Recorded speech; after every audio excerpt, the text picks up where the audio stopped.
Bismillahirrahmanirrahim.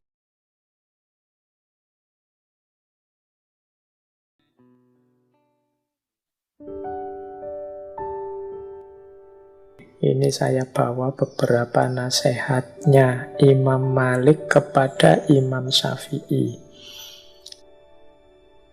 Sesungguhnya Allah telah menganugerahkan cahaya di dadamu, maka jangan engkau padamkan dengan maksiat. Jadi Imam Syafi'i ini kan salah satu muridnya yang top, yang pinter, yang nanti jadi teman diskusi yang luar biasa. Dan Imam Malik ngerti benar bahwa ilmu itu cahaya, maka orang-orang pintar adalah orang-orang yang bercahaya, yang menerangi sekelilingnya. Maka dia harus berhati-hati agar tidak mengurangi cahaya atau menghalangi cahaya sehingga terjadi kegelapan. Apa yang mengurangi intensitas cahaya dan juga mengubah cahaya jadi kegelapan? Maksiat. Jadi Imam Malik berpesan, tolong engkau ini orang yang bercahaya karena Allah menganugerahkan cahaya di dadamu. Jangan engkau padamkan cahaya itu dengan maksiat. Semakin kita melakukan maksiat, semakin cahaya itu terhalang dan kita akan gelap. Dan tidak usah teman-teman tanya ya maksiat itu apa saja Pak. Semua jenis maksiat, dan insya Allah teman-teman ngerti mana yang maksiat. Kalau lupa ya buka lagi kitab-kitabnya, ngaji-ngajinya dulu, Bidayatul Hidayah apa-apa, tentang dosa-dosa kecil maupun dosa-dosa besar. Itu yang bisa menggelapkan hidup kita, menjauhkan kita dari cahayanya Allah. Oke, kalau ini teman-teman insya Allah sudah ngerti. Terus ada nasihat lagi terkenal dari Imam Malik pada Imam Syafi'i. Jadilah engkau orang yang paling banyak diam di antara manusia.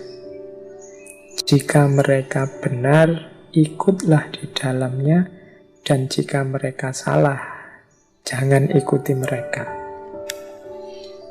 Ini mungkin penting juga nasihat buat kita ya. Kita hari ini kan tidak betah untuk diam. Sehari tidak buka WA, sehari tidak buka Instagram atau Twitter, sehari tidak posting apa-apa, tidak mention apa-apa, itu kan rasanya kok sepi. Grup WA itu kalau tidak aktif sak jam saja, terus muncul emoticon-emoticon itu kan kok sepi yo, dan seterusnya. Nah, itu kan secara hari ini begitu gaya hidup kita. Padahal Imam Malik justru kita ini lebih banyak diam. Nasihatnya Imam Malik pada Imam Syafi'i justru jadi orang yang paling banyak diam saja. Orang yang paling banyak diam itu punya kesempatan berpikir lebih banyak dibandingkan yang ngomong. Ya kalau orang ngomongnya banyak itu kan kesempatan berpikirnya secara intensif berbeda dengan orang pendiam. Kalau pendiam itu kan bisa pikirannya kerja terus. Kalau ngomong sambil mikir kan susah. Saya seperti ini, bicara hampir 2 jam itu kan setengah-setengah mendaya gunakan pikirannya agak tidak maksimal. Coba sambil diam, mikirnya justru lebih maksimal. Maka katanya Imam Malik, jadi orang yang paling banyak diam saja. Mencermati lingkungan sekelilingmu. Kalau orang-orang di sekelilingmu benar, ya ikuti. Kalau orang-orang di sekelilingmu salah, ya jangan diikuti. Ini berarti kan mulutmu diam, tapi pikiranmu jangan. Telaahmu terhadap masyarakat jangan. Jadi kalau mereka benar, ya diikuti. Kalau mereka salah, ya dihindari. Kalau engkau terlalu banyak ngomong, tidak sempat refleksi, hasilnya cuma ikut saja. Orang ke utara ikut ke utara, orang ke selatan ikut ke selatan. Nah ini masalah. Terus nasihat lagi kepada Imam Syafi'i, angkatlah tanganmu dari hidangan makanan saat keinginanmu untuk makan masih menggebu. Ini mungkin dengan kata lain, nasihat ini ingin agar Imam Syafi'i jangan rakus, jangan serakah, jangan memuaskan egomu, jangan memuaskan keinginanmu sampai sak pol-pole, sak tuntas-tuntase. Kamu harus punya daya pengendalian diri. Mengangkat tangan dari hidangan makanan saat keinginan makan masih ada, itu kan berat. Makanannya sih masih ada. Kalau mau nambah lagi, masih siap. Dan sebenarnya juga belum terlalu kenyang, masih ingin nambah lagi. Tapi nasihatnya Imam Malik, kalau engkau bisa berhenti dalam situasi seperti itu, ya berarti engkau punya kemampuan mengendalikan diri. Hasrat dan nafsu jangan dimanjakan. Jadi ini salah satu jalan untuk mendidik diri. Kita ini kan sering kesulitan di sini. Kalau sudah seneng itu terus. Mungkin di antara teman-teman ada yang maniak game ya, game online apa game apa. Itu kan terus. Coba nasihatnya Imam Malik ini dijalankan. Keinginan main gamenya masih menggebu-gebu, kuotanya masih banyak, tapi ya saatnya berhenti ya berhenti. Jadi kemampuan mengendalikan diri. Nah ini nasihat-nasihat penting ini saya pilih dari Imam Malik pada Imam Syafi'i yang menurut saya relevan untuk kita ikuti juga hari-hari ini.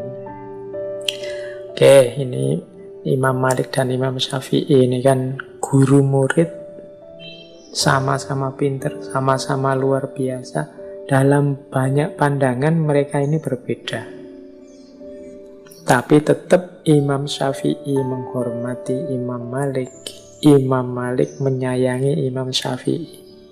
Ada banyak cerita perbedaan pendapat antara guru murid ini, tapi berakhir dengan kegembiraan. Berakhir dengan kebahagiaan semuanya. Ini perlu kita teladani. Berbeda tidak harus konflik. Jadi ada cerita begini. Jadi suatu ketika Imam Malik ini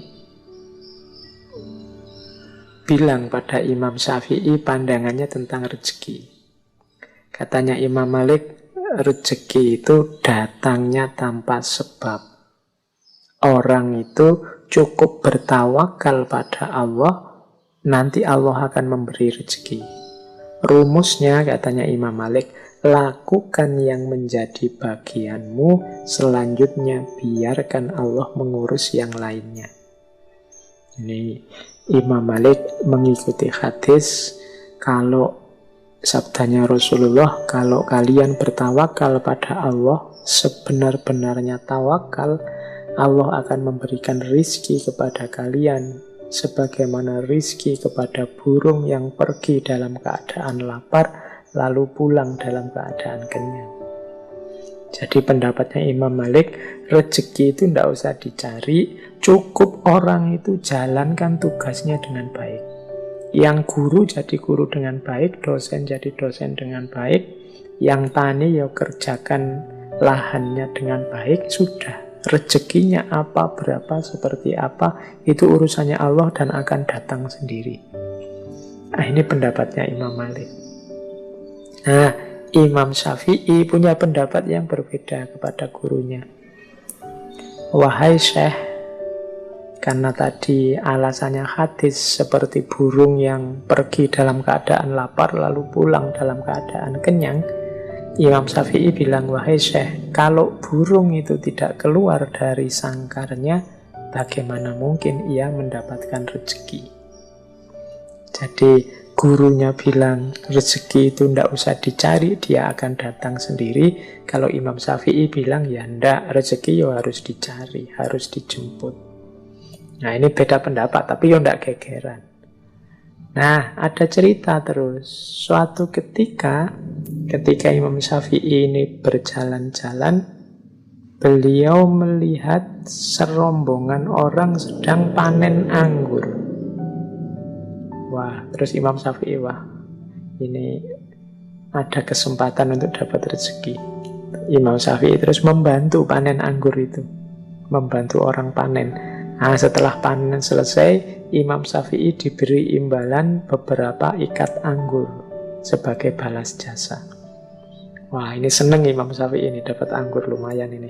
Selain dapat anggur ini, saya mau menunjukkan ke guruku bahwa teoriku yang lebih benar. Datanglah Imam Syafi'i dengan membawa anggur pada Imam Malik. Ditaruhlah anggur itu di depan Imam Malik. Imam Syafi'i cerita pengalamannya tadi, membantu orang panen anggur. Terus Imam Syafi'i bilang, seandainya saya tidak keluar dari pondok kita ini dan melakukan sesuatu membantu orang panen, ya tentu saja anggurnya tidak akan pernah nyampe di tangan saya ini yang kita makan bareng-bareng ini. Kalau saya diam saja, ya anggurnya tidak datang. Mendengar kalimatnya Imam Syafi'i ini, Imam Malik ya tersenyum. Kemudian dia ngincipi anggurnya. Loh, hari ini tuh aku tidak keluar kemana-mana. Aku ya ngajar saja, seperti biasa. Tapi tadi itu aku mikir, alangkah nikmatnya ya kalau panas-panas gini ada anggur datang. Tiba-tiba engkau datang sambil bawa beberapa ikat anggur. Loh, bukankah ini bener aku toh? Lakukan yang jadi bagianmu, rezeki urusannya Allah. Nah, jadi dua orang guru murid pendapatnya beda, masing-masing membawa bukti. Akhirnya bagaimana? Akhirnya dua-duanya sama-sama tertawa, sama-sama senang menikmati anggur bersama-sama. Ini adabnya orang beda pendapat. Berakhir dengan gembira, berakhir dengan bahagia, saling tertawa bersama. Semoga kita juga begitu. Kita ini susah sekali kalau beda pendapat diakhiri dengan bahagia bersama, tertawa bersama. Sering-seringnya kita itu kalau beda pendapat berakhir dengan konflik, nambah musuh.